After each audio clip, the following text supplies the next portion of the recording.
Welcome to Hacker Hacks, the podcast, where we uncover the latest cyber threats, security breaches, and digital warfare tactics shaping the world. In today's episode, we dive into a bizarre Linux in a PDF experiment, major APT attacks on China Apple's urgent zero-day patch, and a $23 million funding boost for AI-powered cyber defense. Stay tuned as we explore these cybersecurity stories and their implications.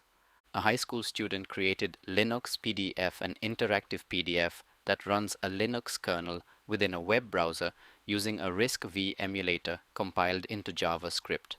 Inspired by previous projects like Doom PDF and PDF Trace, this innovation allows users to execute Linux commands inside a PDF, though it works best in Chrome. The terminal renders output in ASCII, supporting commands like echo and top. While slow, it showcases the potential for interactive PDFs with computational power. However, security concerns arise as malicious PDFs could embed an OS for exploits. The project is both an impressive technical feat and a potential cybersecurity warning. Gardaí are investigating a possible email hack linked to threats sent to schools in Clare Island. The email referencing firearms was sent to primary and secondary schools in Shannon Ennis and Six Mile Bridge, prompting closures. Authorities believe it may have been a swatting prank, a hoax tactic to trigger an emergency police response. The email included a juvenile's name and address, but sources suggest the sender's email may have been hacked. While the threat was deemed non-credible, concerns remain over the individual wrongly implicated. The investigation is ongoing. Apple has released an emergency security update to fix CVE 2025-24200, a zero-day vulnerability in iOS and iPadOS that has been exploited in targeted attacks. The flaw discovered by Citizen Labs' Bill Marczak is an authorization issue that allows attackers with physical access to disable USB restricted mode, a security feature preventing unauthorized device access. The update applies to iOS March 1st 18, iPadOS March 1st 18, and iPadOS July 5th 17 for various Apple devices. While Apple has not disclosed full details, the flaw may have been used in sophisticated surveillance attacks. This comes weeks after another iOS zero-day fix amid concerns over spyware misuse by surveillance vendors like NSO Group.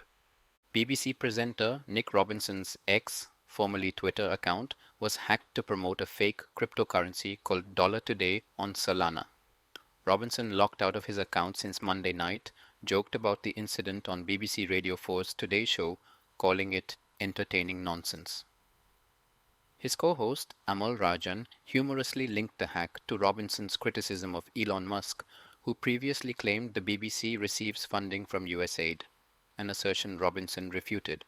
The hack comes amid tensions between Musk and the BBC, with Robinson receiving critical messages from Musk's supporters. He warned followers to ignore any posts from his compromised account.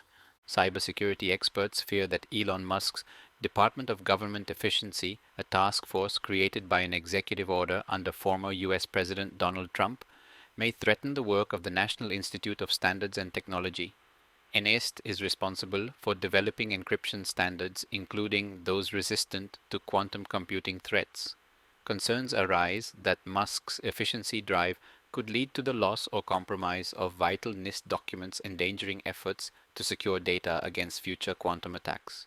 Experts are now working to preserve critical research before potential disruptions occur.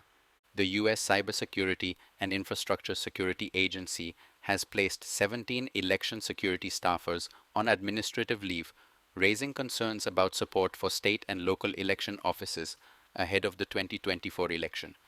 This includes 10 regional election security specialists who worked closely with officials across all 50 states.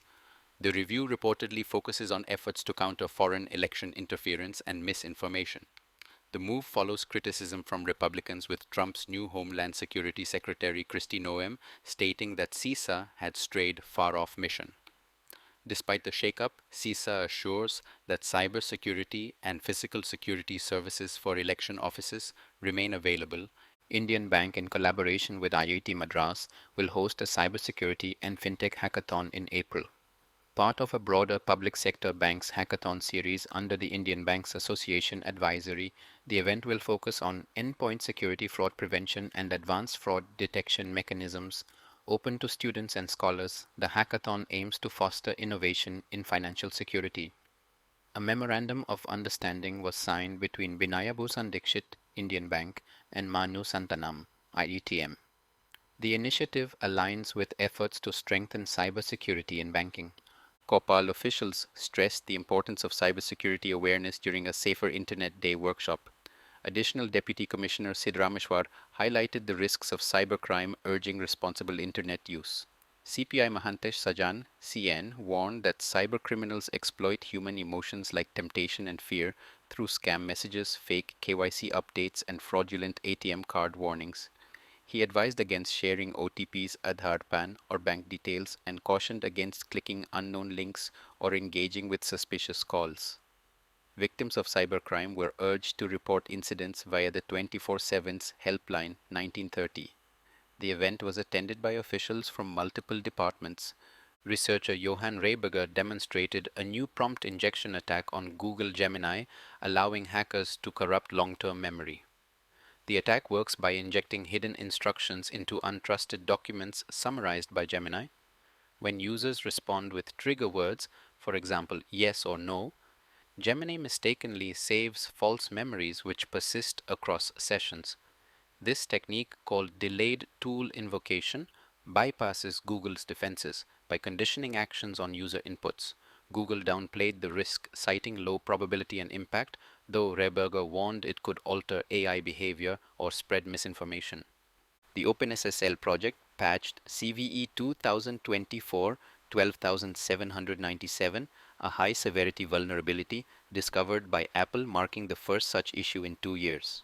Found in OpenSSL 3.2, the flaw affects TLS and DTLS clients using RFC 7250 raw public keys for server authentication. Due to a failure in the SSL underscore verify underscore peer verification mode, clients may not detect authentication failures, enabling man-in-the-middle attacks. OpenSSL clarified that RPKs are disabled by default, and clients that explicitly enable them should call SSL underscore get underscore verify underscore result to check authentication. The flaw has been patched in OpenSSL 3, 4.13, 3.2 and 3, 2.4. Actress Trisha Krishnan informed fans that her ex-Twitter account was hacked. She posted on Instagram stating, "My Twitter is hacked, guys. Whatever is posted is not from me until rectified. Thanks." Hackers used her account to falsely announce the launch of a cryptocurrency named Dollar Krishnan, including a suspicious link. The post has since been deleted. Trisha recently starred in Vidamu Yarki alongside Ajit, which released on February 6th to mixed reviews. In Malayalam cinema, her last film was Identity with Tovino Thomas. Meanwhile, rumors suggest Trisha may quit the film industry reportedly after discussing it with her mother, leading to an argument. Speculation also hints at her possible entry into politics, though no official confirmation has been made. Trisha has not addressed these rumors. A Chinese cybersecurity report revealed that in 2024, over 1,300 advanced persistent threat attacks targeted 14 key sectors in China, including government, education, scientific research, national defense, and transportation. The attacks were mainly carried out by 13 APT groups from South Asia, Southeast Asia, East Asia, and North America. Government agencies, especially those related to diplomacy, maritime affairs, and transportation, were the primary targets. APT groups also targeted defense-related universities and tech institutions. Cyber attacks aim to steal sensitive data, disrupt communications, and infiltrate military and industrial sectors. China's new energy vehicle industry has also become a focus. Attackers increasingly exploit domestic software supply chains to bypass security. Newly identified groups include APTC-70, Rhino Unicornis, from South Asia, and APTC-65, Golden Pothos, from East Asia. APTC-39, CIA, extensively used zero-day vulnerabilities to target China's aviation, aerospace, and material sciences sectors. Cybersecurity firm Andesite secured an additional $23 million in seed funding, bringing its total to $38.5 million. The company, led by former CIA and national intelligence officials, also launched a new Security Operations Center platform that integrates AI with human expertise for proactive threat detection. The funding, backed by General Catalyst and Red Cell Partners, supports Andesite's goal of improving cyber defense automation. The new SOC consolidates threat intelligence data, enabling analysts to detect threats faster and focus on complex investigations. Co-founder Brian Carbaugh, a former CIA official, emphasized that human analysts remain irreplaceable despite AI automation. The system meets NIST AI risk management framework standards and aims to optimize security teams' efficiency.